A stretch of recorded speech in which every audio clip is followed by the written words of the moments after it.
was Christmas Eve, and the small-town hotel lobby was buzzing with holiday cheer.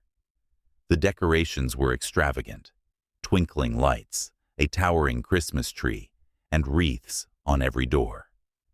Families checked in with luggage full of presents, their laughter and chatter filling the air. Among them, Warren Buffett strolled in, his usual understated style blending seamlessly with the festive crowd.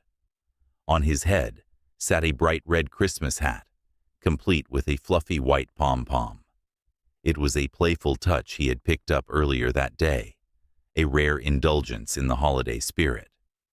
But as he approached the front desk, the cheerful energy seemed to dim.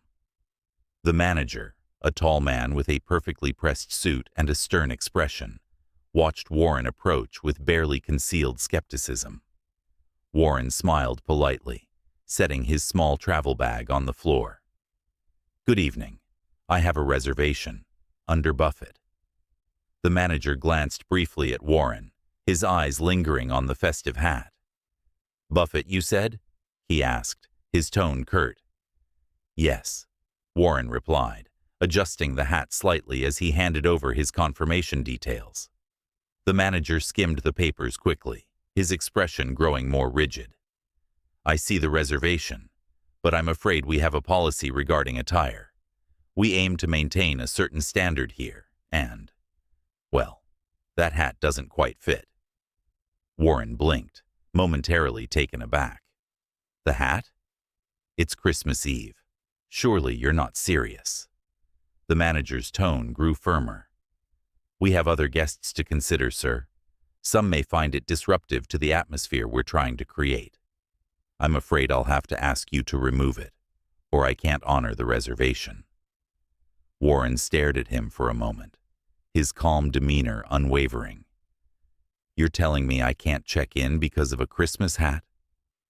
The manager's smile was thin and forced. "I'm saying we have standards, sir.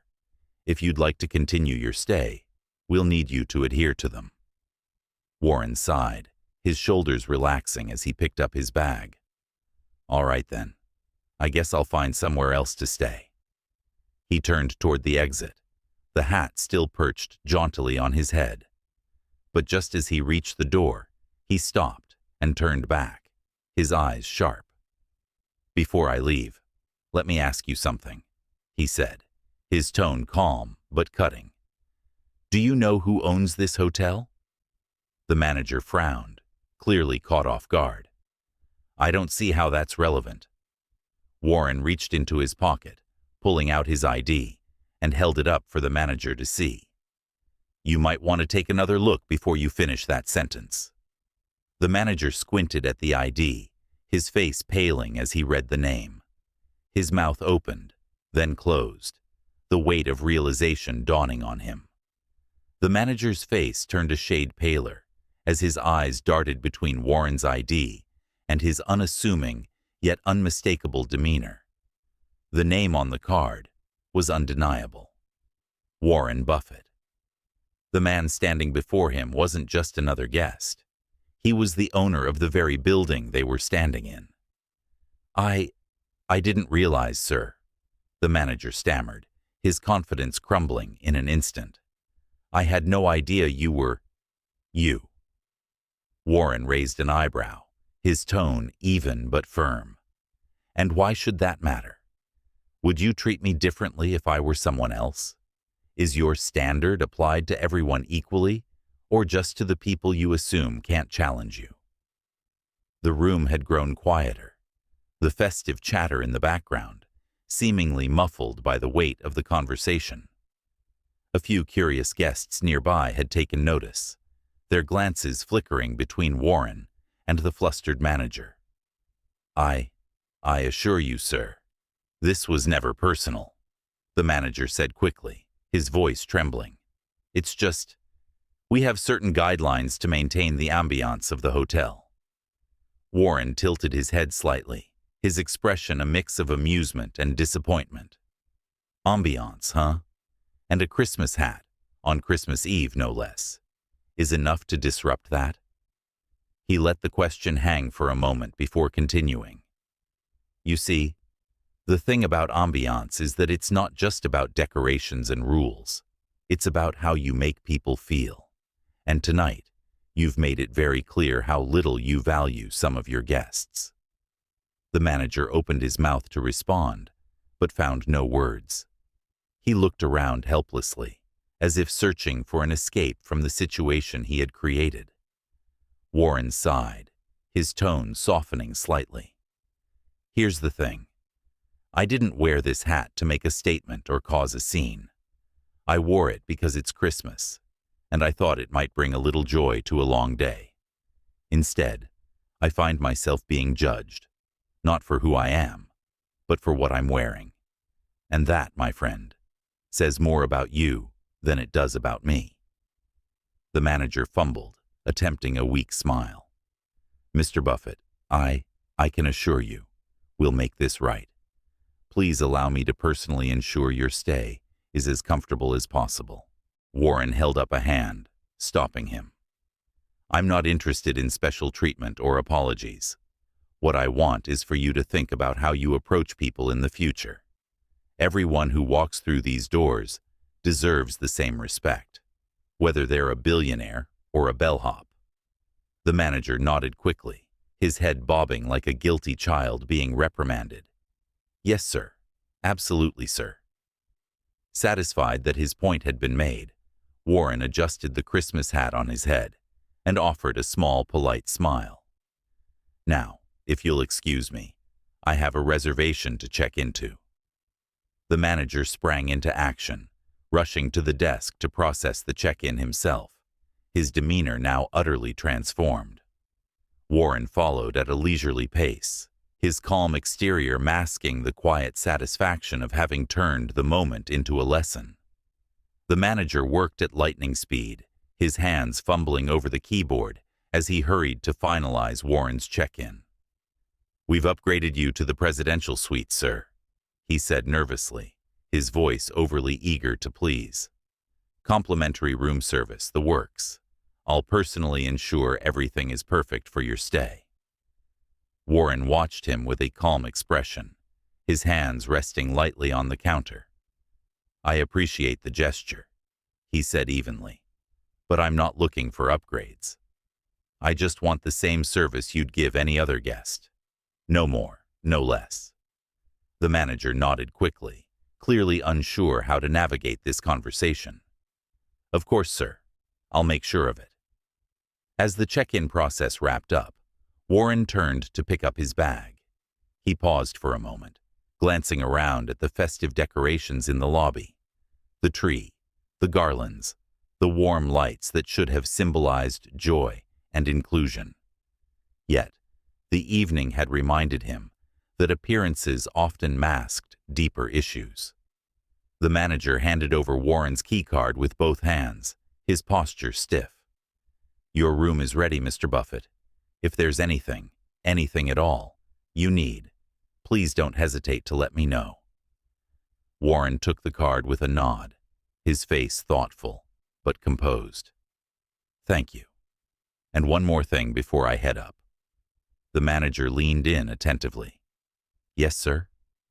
Warren's gaze was steady, his tone firm, but kind. Take a moment tonight to think about what this season is supposed to represent. Kindness, generosity, understanding.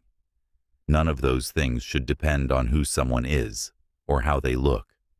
They're meant for everyone. The manager swallowed hard, his guilt written plainly across his face. Yes, Mr. Buffett, I'll make sure to reflect on that.